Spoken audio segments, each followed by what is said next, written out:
Good evening, everyone, and welcome to another webinar hosted by the Greenwich Hospital Medical Library. My name is Veronica, and I'm the Consumer Health Librarian at Greenwich Hospital. Tonight's topic is on palliative care resources at Greenwich Hospital. I created this webinar because Hospice and Palliative Care Awareness Month are actually right around the corner in November, and also because in this month's issue of Health Extensions, Greenwich Hospital's own Palliative Care Center was featured as the cover story, and I wanted to bring more awareness to it. And I'm very fortunate enough to have one of the members of the Palliative Care Center team tonight with me. Her name is Mitzi. She is a licensed clinical social worker. Thank you so much for joining me tonight, Mitzi. Thank you. Yes, and Looking forward to it. Oh, of course. Yeah. And we are looking forward to hearing all about the nuances of palliative care, as it is a much misunderstood topic of care. And I will go over the aspects in the next slide, but I just want to make people aware we will be having one interactive portion. So please be aware of where your Zoom chat icon is. It's right in your toolbar and the little speech bubble that says chat. And for those of you who have the PDF file of the PowerPoint, I emailed it earlier. Keep that as reference and for notes. And there will be a brief 5-minute intermission towards the end of the presentation where myself and my guest speaker will be turning off our mics and video for about 5 minutes. Gives us a brief time to rest up for the next section. And last but not least, please save any questions that you may have for the very end of the presentation. Again, if you go to your Zoom toolbar, you'll be able to ask the questions in the Q&A spot with the 2 speech bubbles in the toolbar. So I think that's all the housekeeping we need to do. On to the overview. The way that this webinar is scheduled is we will first be going over what exactly is palliative care, why is it important. Next will be Mitzi describing the Palliative Care Center at Greenwich Hospital, what to know and expect from herself and her care team, and followed by advanced care planning, what you need to know. Then we will be followed up with the 5-minute intermission that I just spoke about. And we will conclude by myself sharing some online palliative care resources for your own research, as well as where to find family and caregiver support, again, online. And we will end with a Q&A with any questions that you may have for myself or Ms. Leota. So I would like to introduce both of us because I would like you guys to know why you should be listening to us. My name is Veronica. Like I said, I'm the Consumer Health Librarian at Greenwich Hospital Medical Library. I possess a consumer health certification from the Medical Library Association with a master's in library science for the sole purpose of being able to research and find accurate healthcare information for patients and also anybody in the community.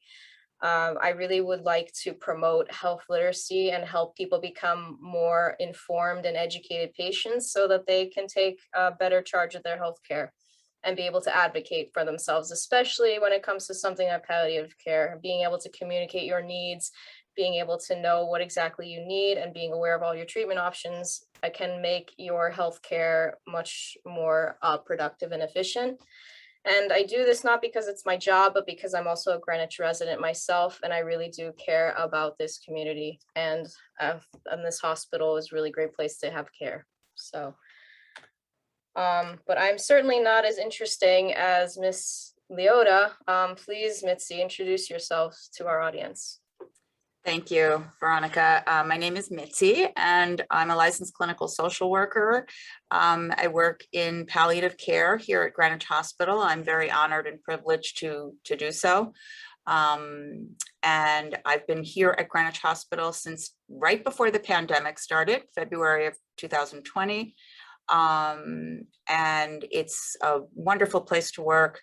I feel truly grateful to be here, to be working with my particular team. Before Greenwich Hospital, I worked in hospice, home care hospice. So I was a social worker out in the field doing home visits, visiting hospice patients in their homes, in nursing homes, and in assisted living facilities, and in hospitals. I did that for 5 years. Hospice truly is my love.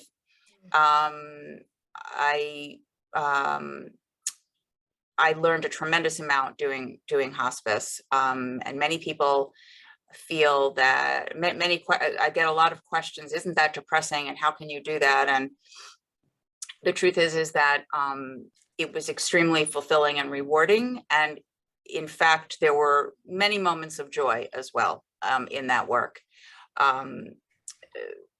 with patients and families. I live in Manhattan. I commute back and forth to Greenwich Hospital. And I have 2 children, Max and Margot, 24 and 20. And some of my very strong interests are music, art history, and photography, as you see there. And I do consider my work, it's very, very important, and I'm extremely fulfilled doing it. And it's a very important topic. It's a very important conversation. So I'm very honored to have been asked, and I look forward to speaking with you all. Yeah, it's interesting that you started out with hospice care. What made you want to focus on the palliative care side currently? Yeah. Well, I was very fortunate to be given this position, and it was sort of a wonderful kind of coincidence and stroke of luck that I was able to get here. When I was doing hospice before being here at Greenwich Hospital, I also did palliative with the home care agency because there was a palliative care piece as well as hospice. Palliative care is what I love about palliative care is, first of all, the team approach. I really enjoy working in a team of people. We all support one another in the work, as well as our patients and families. So that's very, very important. Palliative care is something that needs to grow. More people need to know what it's all about. Many people, when they hear palliative care, they get very upset because they think we're talking about hospice, but that's not what it is. And we will certainly be going over those differences in the PowerPoint itself. So we really appreciate that. Yeah, so my interest in palliative care is just what the definition of palliative care is, to relieve suffering. So that is sort of in a nutshell, I mean, a very basic, way to explain why I'm here is because I'm interested in helping to relieve suffering. That's I couldn't have put it better myself, but and I just want to let the audience members know that the palliative care team was featured, including Mitzi, with regards to her help over a patient. Her name was Hope Saravis, I believe. Yes, Saravis. Saravis. And you actually helped her when she was in an induced coma during the really hard times of the pandemic. Is that correct? That is correct. Yeah, and she actually ended up. And what was the ending of that? Well, that was a very, very beautiful outcome. She survived the bout of COVID. It was touch and go a few times. She did very well. She ended up going to rehab, and she ended up going home and is back to playing the piano and doing all, the things that are important for her and that are meaningful to her and that bring her joy.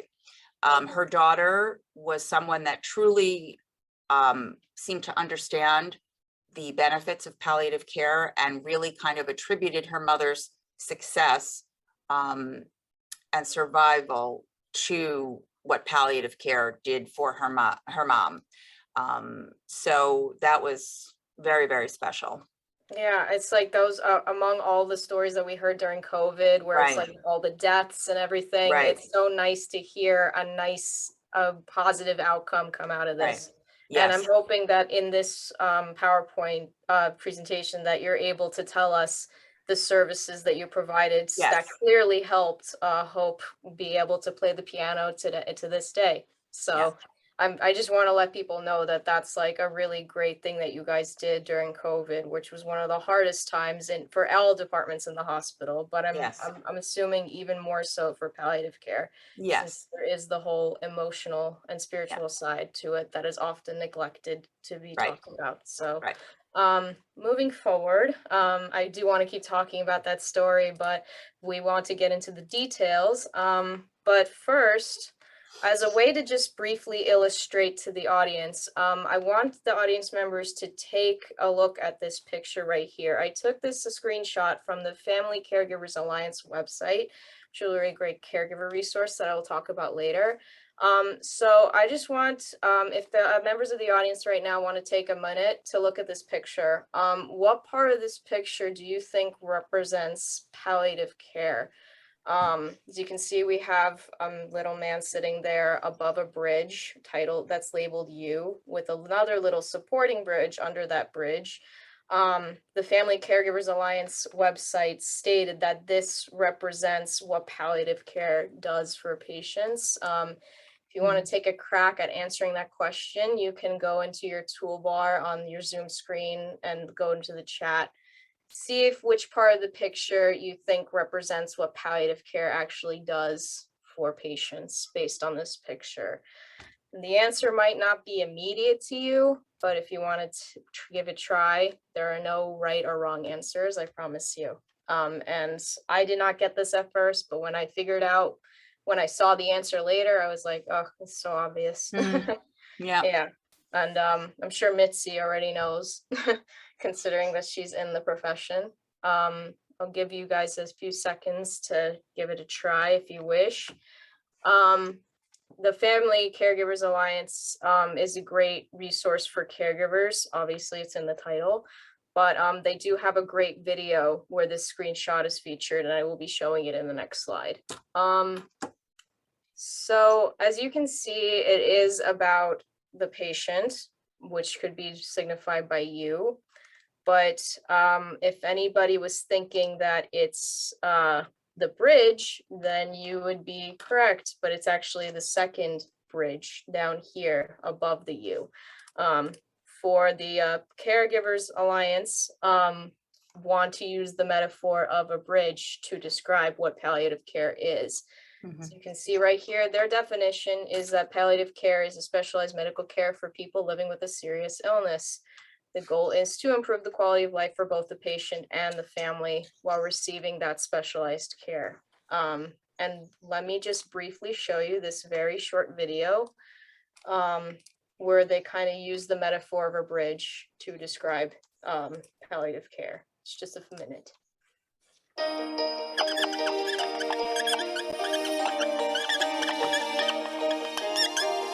You are a bridge.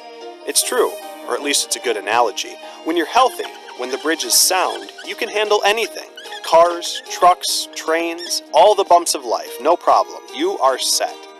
But if you're facing a serious health issue, something like kidney disease, lung disease, or cancer, the bridge starts to falter, cracks appear, and pretty soon it's hard to withstand all that traffic. Traffic that includes your own medical treatment. And that's where palliative care comes in.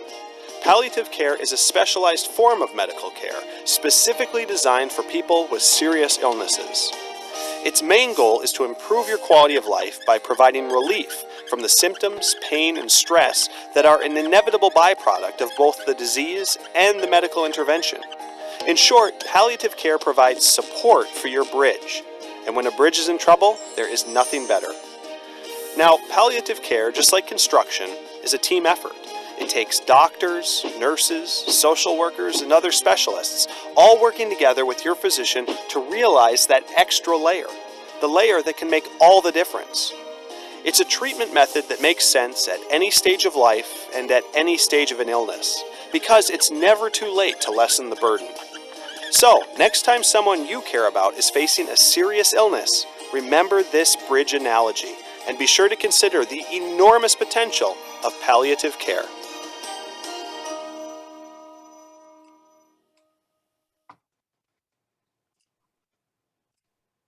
So I hope that video did display better of what the picture was trying to show. And that was from getpalliativecare.org, another great resource that I will go into more detail later in the presentation. But what else that website wanted me to know, and I wanted to impart to you, is that the reality of palliative care is that it's going to become a very essential, vital part of medical care as people continue to get older. As that statistic shows, 20% of the US population will be over the age of 65 years, and they will need this type of service, with more chronic illnesses becoming more prevalent as we age. There is certainly in the public, and I'm sure Mitzi can agree, that there is an anti-death and anti-aging outlook that some people might have. We'd rather avoid talking about death, thinking about it. We might actively go for procedures that actually try to reverse aging, even though we have yet to find someone that actually does so. And with 76 million baby boomers getting older, they will need to know more about this particular specialized medical care that is palliative care. And I'm sure Mitzi will go into more detail about this. End of life care needs to be addressed as soon as possible, but it is very difficult to talk about. So as someone who does work in palliative care, do you agree with the bridge analogy, or is there some other way that you use to describe your services at the center? Yeah, I think that's a very good analogy or metaphor for what we do. I feel like we're a bridge, in different ways. We do a lot of communicating. A lot of communicating with patients and families, whether that's here in the hospital, over the phone. Of course, during COVID, we were doing everything over the phone because we had no visitation here, which of course made it that much more complex and very painful for people. The bridge, I feel like we are the bridge between sometimes between the medical team and the patient and family. We provide a lot of support to the patient and family related to anything that they share with us. So, it's emotional support, it's psychospiritual support, it's support for concrete needs. It runs the gamut of providing support on all levels, emotional, spiritual, physical. Often I feel in my role that I'm often kind of a liaison between patients and families and the physicians, or sometimes patients don't understand what's going on. And so there needs to be a lot of verbalization, a lot of explanation, a lot of repeating of things, because it's a lot of information for people, and they're seeing a lot of doctors, and they're seeing a lot of people coming into their room here at the hospital. And it's almost impossible to retain all of the information that has been communicated by various doctors and speech therapists and physical therapy, and all kinds of different disciplines are coming in. So we try to help people understand and work through their process for however long they're with us here in the hospital. We also end up being very familiar to patients because, unfortunately, patients kind of keep returning to the hospital. So we get to know them very well because we've had more than one admission with that particular patient. So a bridge is a very, very apropos analogy for what we do on many levels. And you just spoke about the process of actually having to get to know this patient. So it would seem as though you're not just at the very end of their treatment, you're following along with them throughout the course of their illness, which is a good way to transition to our next slide. From the models of care of care delivery. As could you tell us a little bit more about what this particular image is conveying to us with regards to Yeah. palliative care? Yeah. So palliative care is something that can be engaged at from the first, from diagnosis of an illness. It's to help people as they sort of go through the trajectory of their disease process. And ideally, that's what it should be, because we're there to support from beginning and throughout. Unfortunately, we don't have an outpatient palliative care practice. We only provide palliative care inpatient in the hospital. So we're really hoping to very soon get an outpatient clinic going as well. That would be fantastic, yeah. Which would really kind of benefit those patients that are still able to be out in the community getting treatment for, cancer treatment or other treatments, because palliative care is involved with pain management and symptom management. So that's a big part of what we do.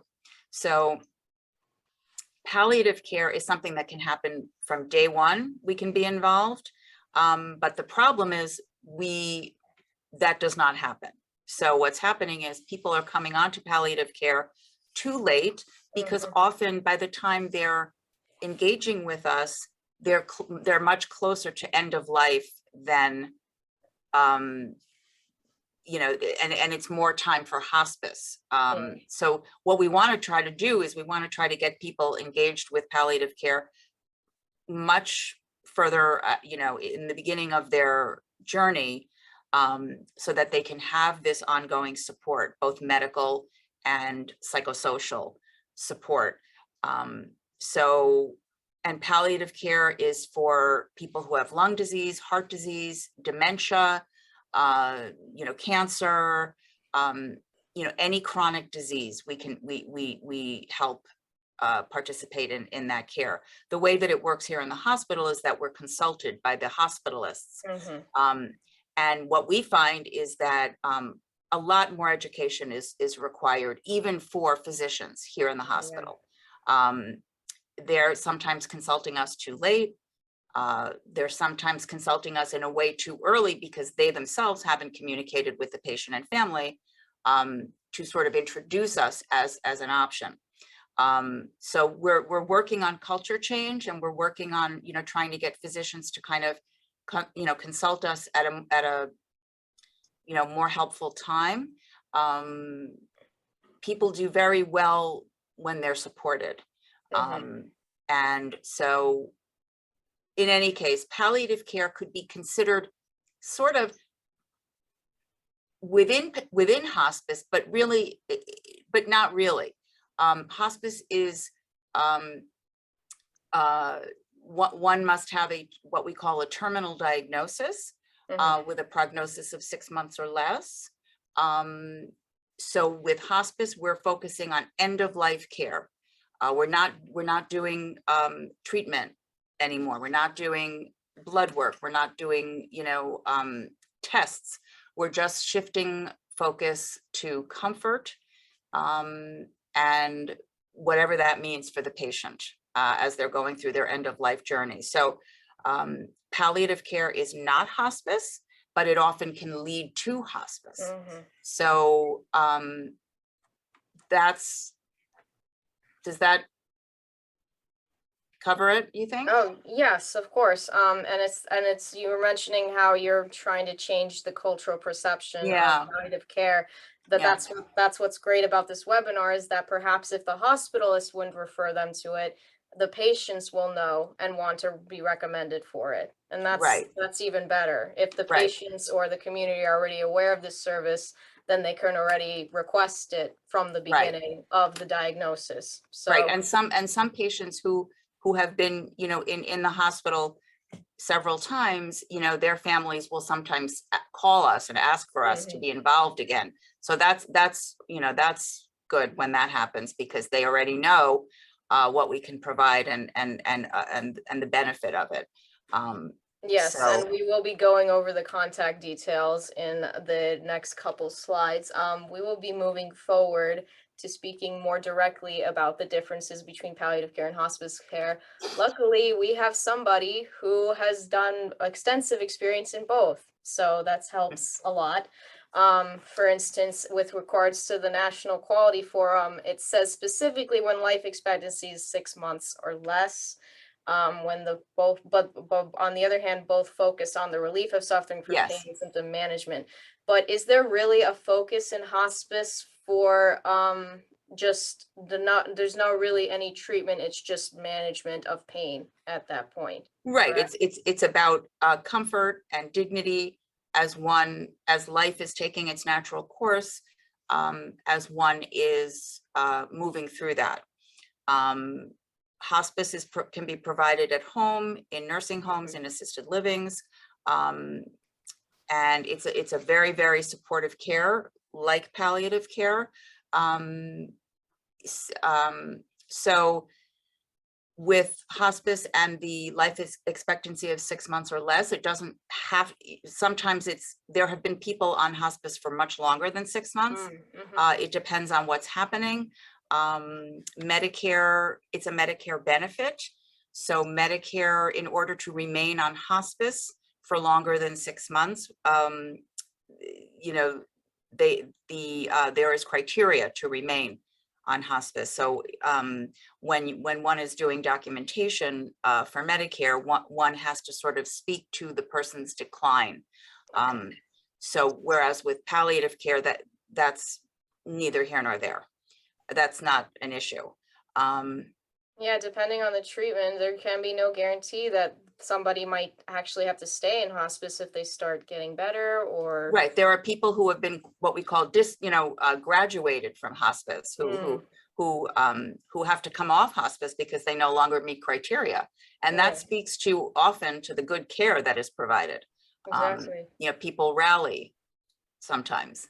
Yeah, and it certainly helps when there's a whole team rallying the family and the patient. So I have no doubt that it's not just the medicine part of the treatment that is helping. It's the emotional and spiritual support that comes with it. It's laughter is the best medicine, as they say. Right. And I'm sure emotional support is that as well. So yes, it's very important. and I know how the word hospice can just scare some people right out of this care. So it's so important to emphasize that that's not the end. Just that's not going to be the guarantee. So and again, it's different for everybody. I don't know where they got this number from, the 6 months or less, but that's certainly does not apply to everyone. So we have specific information here on the Palliative Care Center at Greenwich Hospital, including the contact number. And could you confirm to me that that's the correct number, Mitzi? Yep, that's the correct number. Yeah. We also have a website here that I'll just quickly show. Just quickly bring it up here since that's easier. It's looks like this when you search up palliative care on the Greenwich Hospital website. And it has the same number here, and it tells exactly the same services that we sort of just went over in the last couple of slides. Explain the treatment options, help patients be comfortable with decisions, and again, act as a liaison by keeping lines of communications open with the doctors. So why don't you go over the other little details that are involved? I definitely want to hear more about this support group that's open to the community, for instance. Yeah, sure. The palliative care team consists of myself. We have a director, Dr. Morgan Bain, who is our palliative care medical director. We have a palliative care physician, Dr. Linda Mitchell. We have a nurse practitioner, Ava Wallace, and we have a chaplain, Rabbi Newman. So as a team, we all sort of do slightly different things. What happens is when a patient is here in the hospital, if the physician that is attending that patient feels that the patient needs more support, or perhaps the patient has had several hospitalizations in recent months, and if the patient is declining, often physicians at that time will want us to get involved so that we can help sort of discuss and broach topics such as, do you want to keep coming back to the hospital? Mhm. Do you want to keep going through this? Or would you like to shift your focus to quality of life?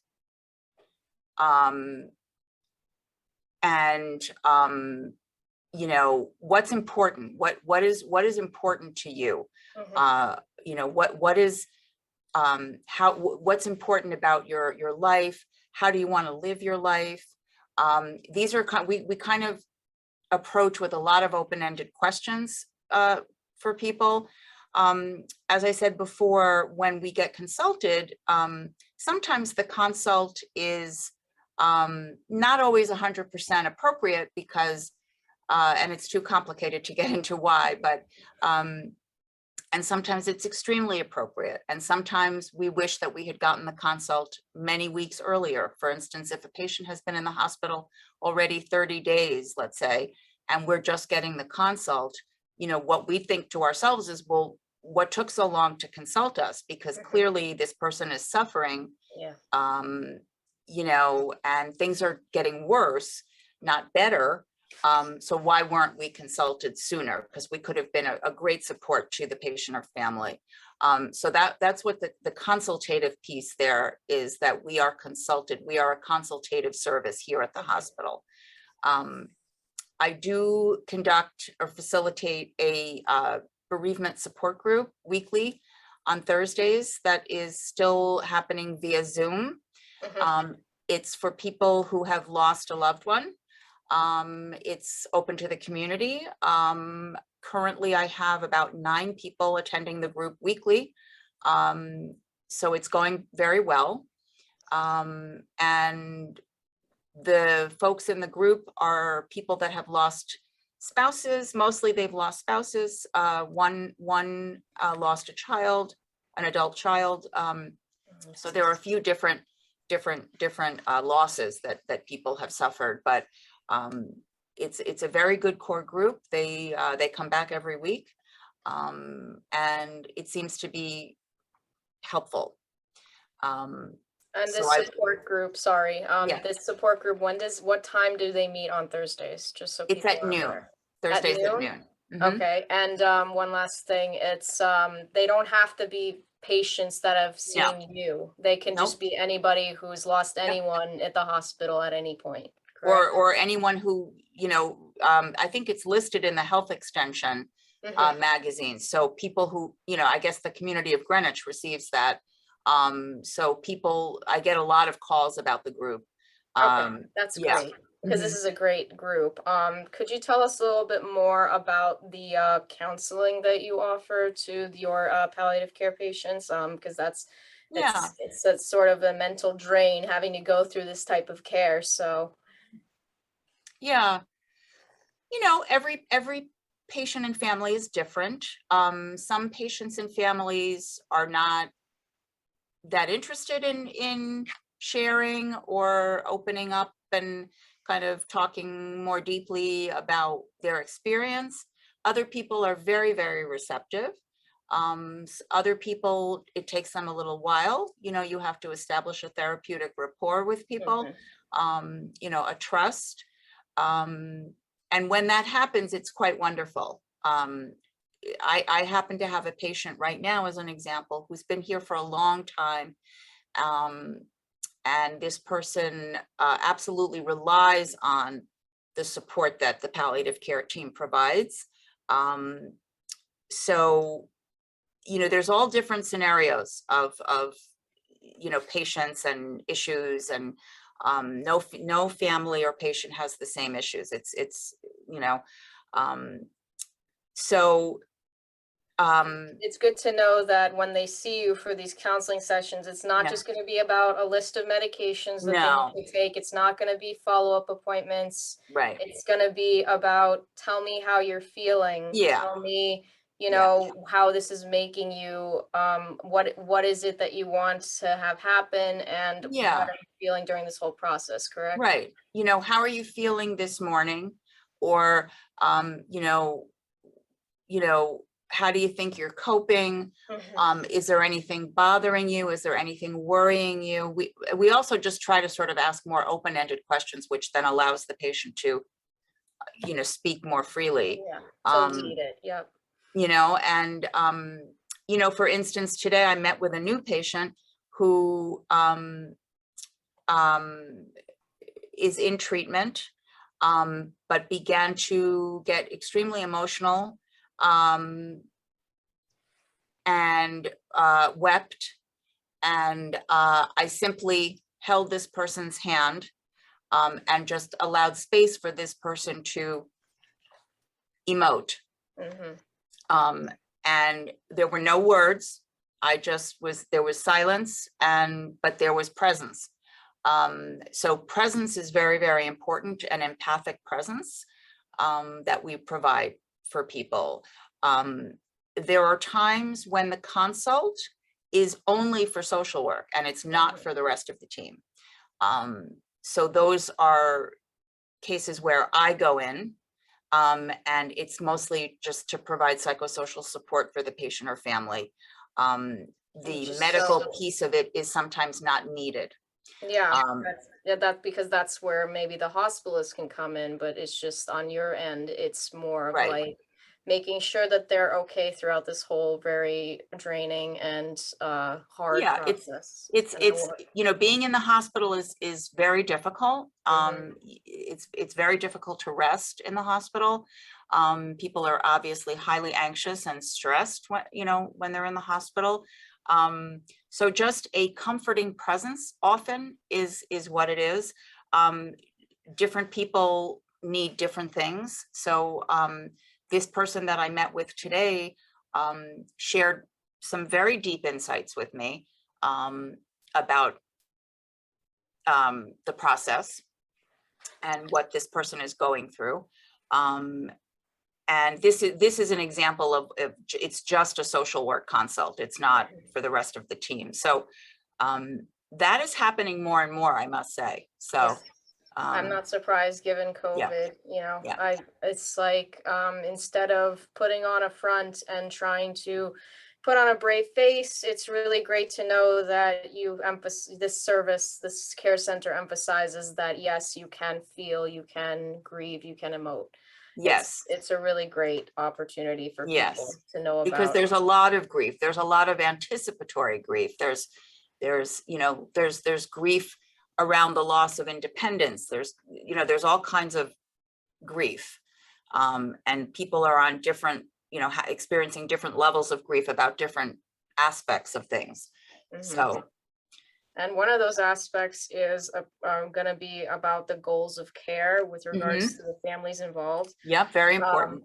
so I wanted to just show our audience that this is a sample of the coordination of care for the early, middle, and late stages of serious chronic illness. I got this from New England Journal of Medicine from 2004. There Yeah. are certain words that are associated with these coordination of care: power of attorney and conservatorship, healthcare proxy, code status DNR, Mhm. general pain and symptom management, and understanding the course of the illness. As you can see, it's laid out for this care services goal of care, pragmatic programmatic support, financial planning, and family support.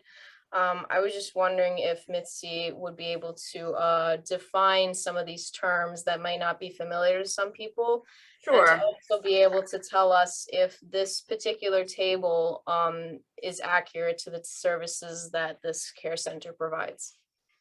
sure.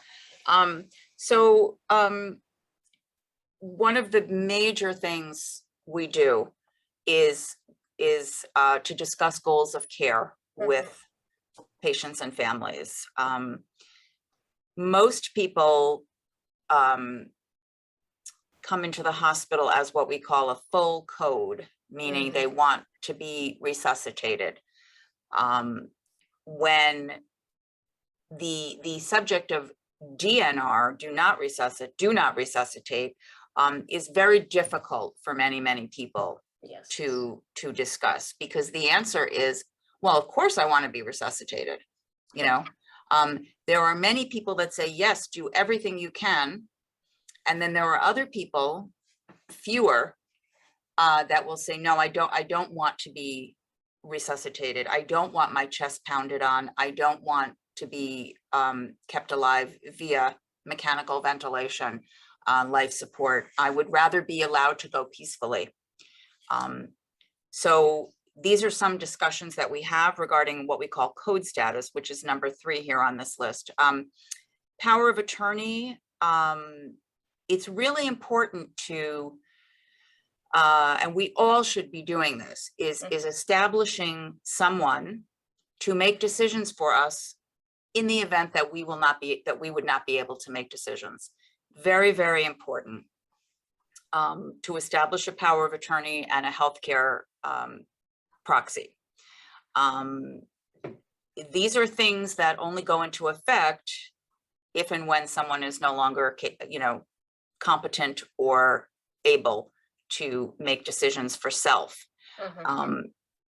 So now conservatorship is another sort of branch of wherein a third party is appointed, and it goes through probate court. When, for instance, many residents in nursing facilities have conservators, which are often lawyers who have been appointed by the court to make medical and financial decisions for someone. Conservatorship is a longer process. Again, it goes through probate court, so it's a bit of a lengthier process than establishing power of attorney. Power of attorney is a document you can get online, but it does have to be notarized, I believe, in Connecticut. And so, if you happen to have, if you have a lawyer and you feel comfortable, going over these documents with a lawyer, probably a good thing to do. Very important, because we often run into situations where someone is not able to make decisions, and there have been no documents they come into the hospital without any of this prepared. Is that what you're saying? Right, exactly. So they're admitted to the hospital, and let's say they're in ICU with intubated, unable to communicate, unable to make decisions. So, and in those cases, there are many times where we don't have a decision maker. So it can be very, very challenging. Again, other times where there are families who say, let's try to do, we can do intubation, but we only want to do it for a few days and see how mom or dad does. We don't want, the life support, without an end date, so sometimes being intubated can, obviously buys somebody some time. So it's just, I can't say enough how important it is for all of us to make these, to establish these documents and establish who we would want as a decision maker, and also someone that you can trust to carry out your wishes that you have listed. If you have a living will, or if you've made your wishes known, you want that person that's going to be your proxy to be someone that you can trust, that will absolutely follow your wishes. Because often that happens where people override the wishes of the patient. So again, very important to have these documents done. We all should do that, because none of us knows, anything could happen. So it's really, really important. Yeah, really important. Code status, again, is something that we talk about a lot here at the hospital. Often the physicians will ask us to assist them in code status discussions. And often we are successful in helping people change their code status. And we often explain changing your code status to DNR does not mean that medical treatment ceases. Everything continues. It's just pertains to if we come into a room and we find that mom or dad heart has stopped or their breathing has stopped, should we go in and the whole team comes in and it's very dramatic. Lots of people run into the room and the person's chest is pounded on, chest compressions. It's very unpleasant and it's painful and it can break ribs and it can be very painful. Even when we explain that, sometimes people still say, nope, please resuscitate me. Do whatever you can do. And at that point we say, okay, those are your wishes. That's what we're going to do. So we are not here to control people. We're not here to make decisions for people. We're here to provide information and support. Yes. And so a lot of, in these discussions, a lot comes up, and, these are often very lengthy discussions. And we have them a lot. We have them 4 or 5 times a day, sometimes with different patients. So it's very, very important. And with regards to these certain topics that we just discussed, the power of attorney and health proxy in general, those fall under the umbrella of advanced care planning. The term that most often accompanies this is advanced directives, which describes the process and documents that enable a patient with chronic or terminal illness to express their specific care needs. We already discussed a healthcare proxy can be appointed for a patient's goals, writing a living will to outline the patient's wishes. And I have these very helpful websites that can help you create those documents yourself ahead of going into the hospital. And they both are free, and they have a directory there where you can look up the specific state that you're in and be able to get the document that you need. Mitzi, so healthcare proxy and a power of attorney, are those 2 different things? Yes. And also, could you explain a little bit the difference between those 2? Well, the healthcare proxy is specific to medical decisions. Okay. Whereas the power of attorney is typically more for financial. Yes. It can be financial and otherwise. But the healthcare proxy very specifically refers to that person that is going to make decisions on my behalf should I become unable. Yes, and then if people would like to print out the documents from these websites, would your service include being able to go through it with them and be able to help fill them out if necessary? Sure. We don't thus far we haven't really done that so much, but I certainly would be absolutely willing to help if needed. Yes. Yeah, that's what's so great about these websites in particular, especially Prepare. It has step-by-step video guides for you to be able to fill out the advanced directive. It goes step-by-step how to do it. So it's Wonderful. Almost as if it's not necessary to ask for help filling them out, because this website makes it so easy. Yes. But you would prefer, especially if before they come and consult with you, that they actually have this document prepared already, correct? Well, yeah, I mean, and as I say, I mean, most of the time it's not, I think it's probably, 75-35 kind of, where sometimes we have patients that come in with all their documents and they've made their wishes very clear and they're at peace. They're okay with whatever happens. They've made, as I say, they've made their peace with themselves, their family. They've got all their documents, their wishes. Other people have not done anything. And that's more often what we see than the other. So I just want to mention there's one other very nice document that you can look for. It's called the 5 Wishes. Yes, the 5 Wishes. Yeah, the 5 Wishes is very, very good. Because it's also very, very explanatory. And there's a lot there. Yes, so I think this is the one you're referring to, correct? Yes, and this is something that, you know, anyone can obtain this and read through it and fill it out. So Perfect. Okay, so that's great to know with regards yes, to another resource for individuals and families for advanced care planning. yes, Thank you. I appreciate. So this is the one that you recommend. That's great. To yes. hear The it 5 firsthand. wishes is a very good piece of information and a great document. Thank you for sharing. We appreciate it. Sure. So like, just to go over exactly what this was, I took this directly from my previous webinar on Alzheimer's disease resources.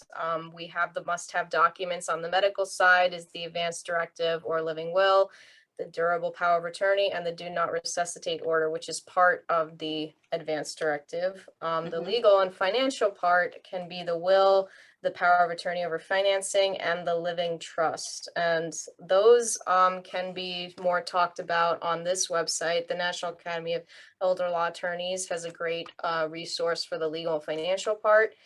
And for those who want to be able to keep track of everything with regard to the legal and financial parts, hold on.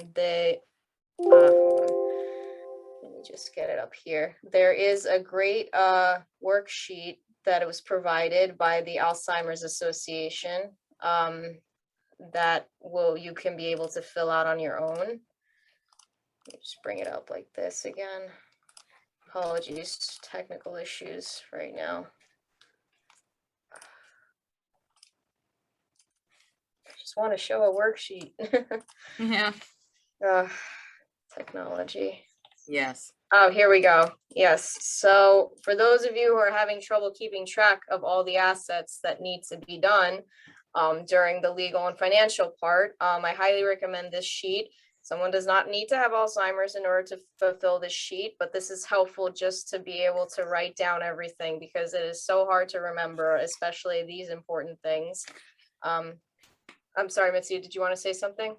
No, I'm listening.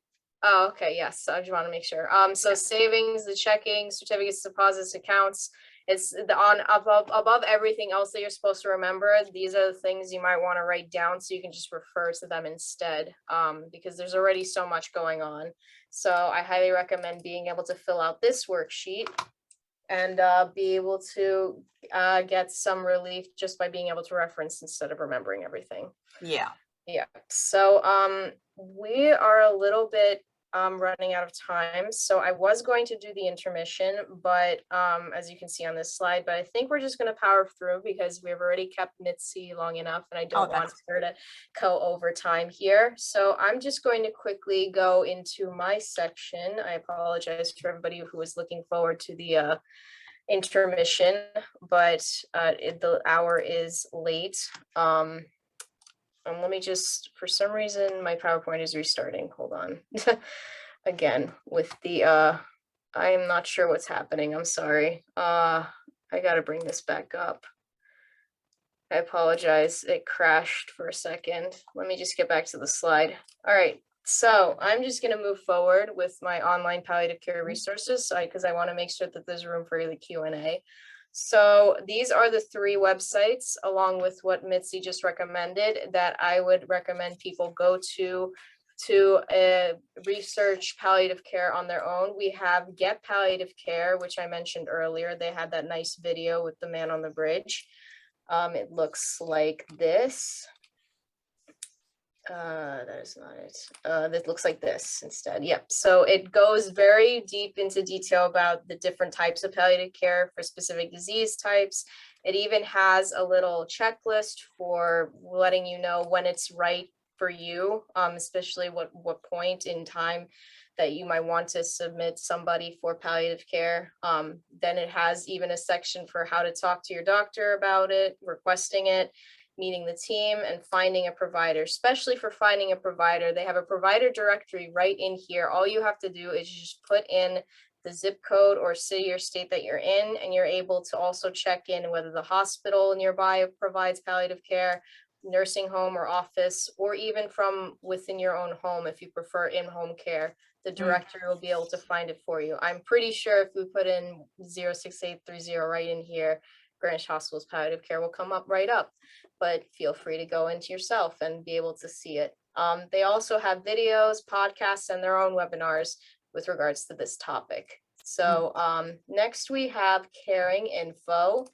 That's the very next one after it. And it looks like this. We're on the advanced directive page. Goes into a lot more detail of what is included in it. And it even has the 5 wishes one that we were just talking about, the one that helps you fill out the individual parts of the advanced directive. Prepare is really great because, as I just showed you, it's a free service that allows you to fill out it all on your own. So you can create an account, sign in, and just be able to submit and create it all on your own, right from the comfort of your own home on your computer. Then you just print it out or email it to the palliative care team and just have it ready whenever you need it so that you can go over the wishes and all that. The last thing I wanted to show was being able to compare different types of nursing homes, hospitals, and other providers. You're able to use it through Medicare.gov. They have this directory right here of where to compare different hospitals in your area, because you definitely want to make sure that if you yourself want to submit yourself for palliative care or want to submit a relative or a loved one to palliative care, you want to make sure that you're going to the right place. And they're even specific to nursing home, to dialysis facility, inpatient rehabilitation facilities, the works. So it's really great that there's a place for you to compare the different types of care that you may be able to receive. And for those who are caregiving, we have not forgotten you. This is quite a massive thing to be having to handle, not just for the patient, but for the person caring for the patient. So there are a couple websites I would recommend for that, because the patient needs care, but so does the caregiver more often than not. Yeah. So we have the online community. One of the great ways of being able to overcome burnout is to be able to share your experience with others. So there are a ton of forums available on the Caregiver Action Network where you can post and be able to understand from other people how they are dealing with this as caregivers. They have a specific caregivers for Alzheimer's, Huntington's, Parkinson's, COPD. And there is even a forum where you can directly speak with palliative care professionals and healthcare professionals as well.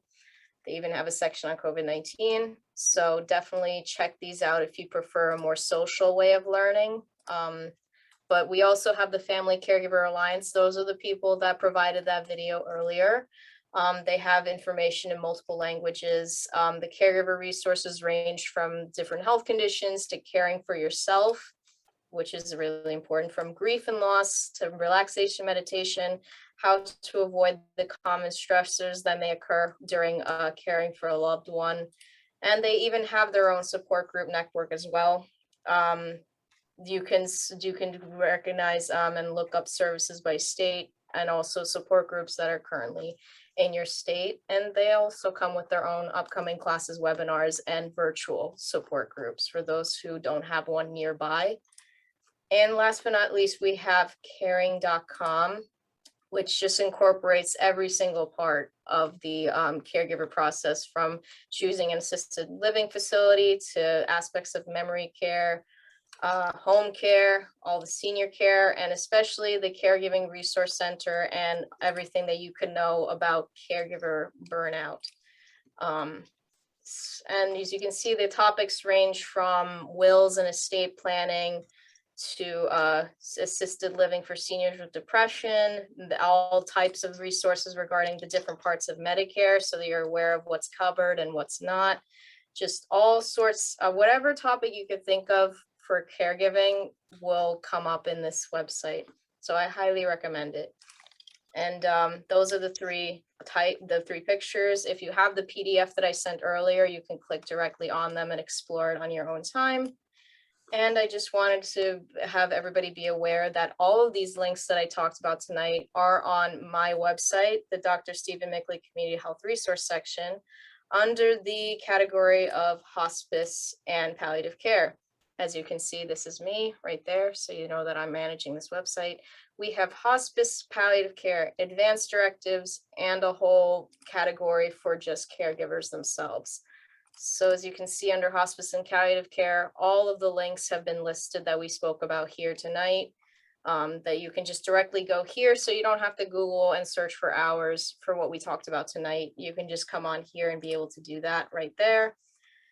And currently, while we are not allowing people to come into the library, you are able to make an appointment and browse the new books that we have available on caregiving, on grief and loss, and on palliative care in general. We just received the Grief Recovery Handbook.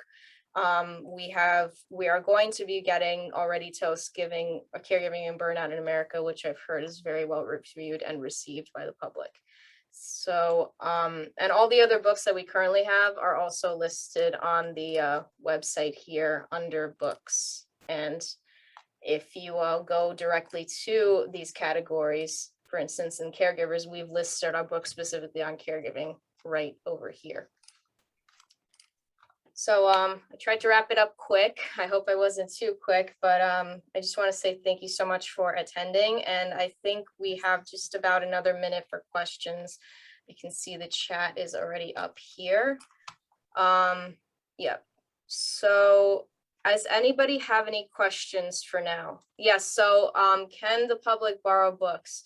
If you make an appointment with me first, yes. So you can't, unfortunately, you will have to tell the front desk. We will let the front desk know that you're coming to see us, and then we will help you make an account here, and you are able to borrow the books for 3 weeks.